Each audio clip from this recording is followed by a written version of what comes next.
Hi friends, welcome back to my channel. ఈరోజు recipe వచ్చి పీతల పులుసు అయితే చేస్తున్నానండి. బజార్కి వెళ్ళి అయితే మేము పీతలు అయితే తీసుకున్నాము. అక్కడే క్లీన్ చేస్తున్నామండి. అంకుల్ అయితే క్లీన్ చేసేస్తున్నారు. ఇవైతే క్లీన్ చేసిన తర్వాత ఇంటికి తీసుకొచ్చిన తర్వాత మళ్ళీ మనం నీట్గా అయితే కడుక్కోవాలి. చూడండి, ఇవైతే ఇలా చేశారు కదా, ఇవైతే నీట్గా శుభ్రంగా కడగాలండి. పీతలకి చిన్న చిన్న కాళ్ళు ఉంటే చివర అవైతే విరిచేయాలి. అవన్నీ క్లీన్ చేసి చూపిస్తాను. చాలా నీట్గా చేశారండి అంకుల్ అయితే, చాలా బాగా చేశారు. గుడ్డు పీతలు ఇవి.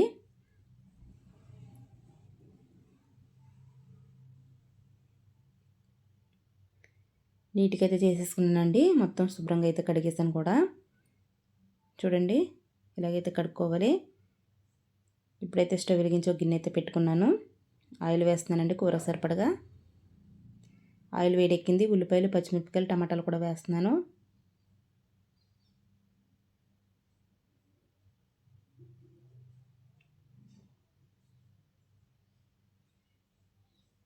ఇవి వేసుకుని అయితే కొంచెం సాల్ట్, కొంచెం పసుపు కూడా వేస్తున్నానండి. టేస్ట్ సరిపడగా సాల్ట్ అయితే వేసేస్తున్నాను. నల్ల పీతలు అయితే చాలా టేస్టీగా ఉన్నాయండి, గుడ్డు పీతలు.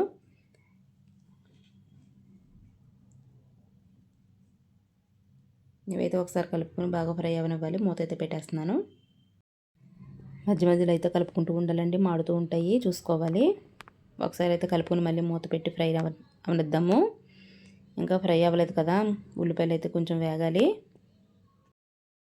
ఉల్లిపాయలు అయితే ఎంత బాగా ఫ్రై అయితే అంత బాగుంటుందండి కూర. ఉల్లిపాయలు అయితే బాగా ఫ్రై అయినాయి అనుకో, మన కూర అయితే 2 రోజులైనా నిల్వ ఉంటుంది. ఇప్పుడైతే ఉల్లిపాయలు బాగా ఫ్రై అయినాయి. పీతలు అయితే వేస్తున్నానండి. ఈ నల్ల పీతలు అయితే చాలా టేస్టీగా ఉంటాయి. ఇలా దొరికితే మాత్రం మీరు కూడా ట్రై చేయండి ఫ్రెండ్స్.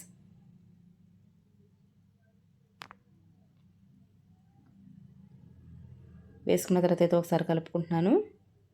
మొత్తం అయితే వేసి వండట్లేదండి, కొంచెం బిర్యానీ అయితే చేసుకుంటాము. కొంచెం అయితే కర్రీ చేస్తున్నాను. ఇవి కూడా ఒక 10 నిమిషాలు అయితే బాగా ఫ్రై అవ్వాలండి.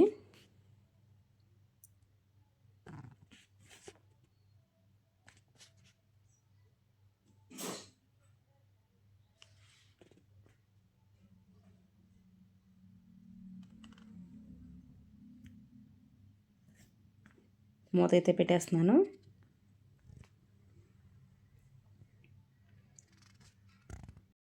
కలర్ అయితే చూడండి ఎలా మారినాయో. ఒక స్పూన్ అయితే అల్లం వెల్లుల్లి పేస్ట్ కూడా వేస్తున్నాను. వేసిన తర్వాత అయితే పచ్చివాసన పోయేదాకా బాగా ఫ్రై చేసుకోవాలి. మొత్తం అయితే కలుపుతున్నానండి అల్లం వెల్లుల్లి పేస్ట్ వేసి.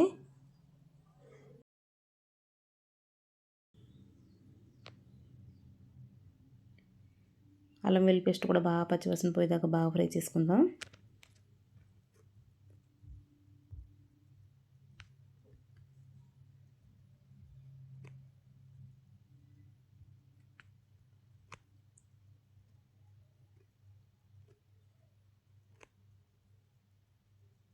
చింతపండు అయితే నానబెడుతున్నానండి. ఒక నిమ్మకాయ సైజ్ అంత చింతపండు అయితే తీసుకున్నాను. అదైతే పులుసు వేసుకోవాలి. ఇవైతే బాగా వేగినాయి. అల్లం వెల్లుల్లి పేస్ట్ కూడా బాగా పచ్చివాసన పోయేదాకా బాగా ఫ్రై చేశాను. ఇప్పుడైతే కారం వేస్తున్నానండి.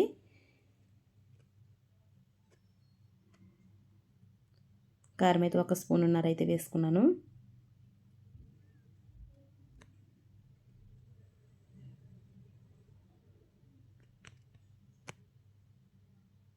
ఇప్పుడైతే చింతపండు పులుసు అయితే వేసేస్తున్నానండి.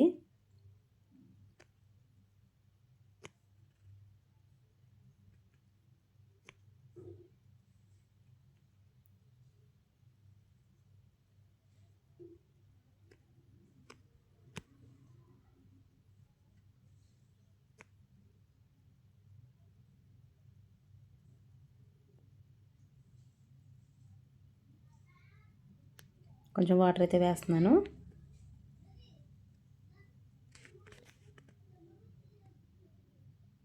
వాటర్ వేసుకున్న తర్వాత అయితే మొత్తం కలుపుకోవాలి.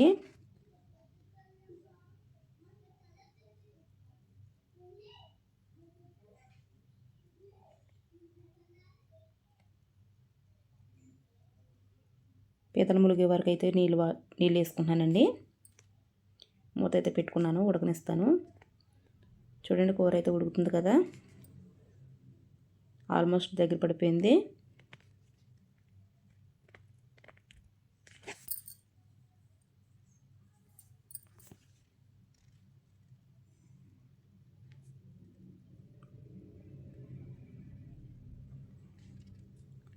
దీంట్లో కొంచెం ధనియాల పౌడర్, కొంచెం జీలకర్ర పౌడర్ కూడా వేసుకుంటున్నానండి.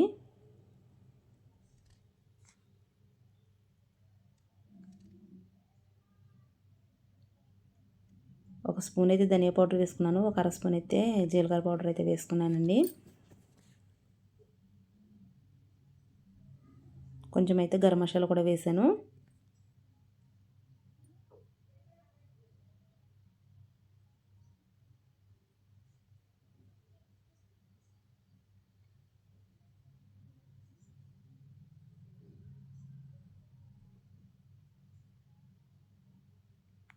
వేసుకున్న తర్వాత అయితే ఒక 10 నిమిషాలు అయితే ఉడకనిద్దాము, మసాలాలన్నీ ముక్కలకు పట్టుతాయి.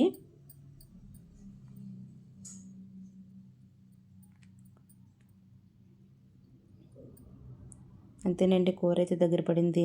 నేనైతే స్టవ్ అయితే ఆఫ్ చేసేస్తానండి. కరివేపాకు అయితే వేస్తున్నాను. కరివేపాకు లాస్ట్లో వేసాను అనుకోకండి, వేడికైతే మగ్గిపోతుంది. ఏమీ పర్వాలేదు. స్టవ్ అయితే ఆఫ్ చేసేసుకుంటున్నాను. మనం కూర మొత్తం కలిపిన తర్వాత మూత పెడితే ఆవిరికైతే మన కరివేపాకు ఫ్లేవర్ అంతా దిగుతుంది. అంతేనండి, వేడివేడిగా పీతల పులుసు అయితే రెడీ అయింది. మీకు నచ్చితే సబ్స్క్రైబ్ చేసుకోండి ఫ్రెండ్స్, లైక్ చేయండి, షేర్ చేయండి. మళ్ళీ మంచి రెసిపీతో కలుస్తాను. Bye friends.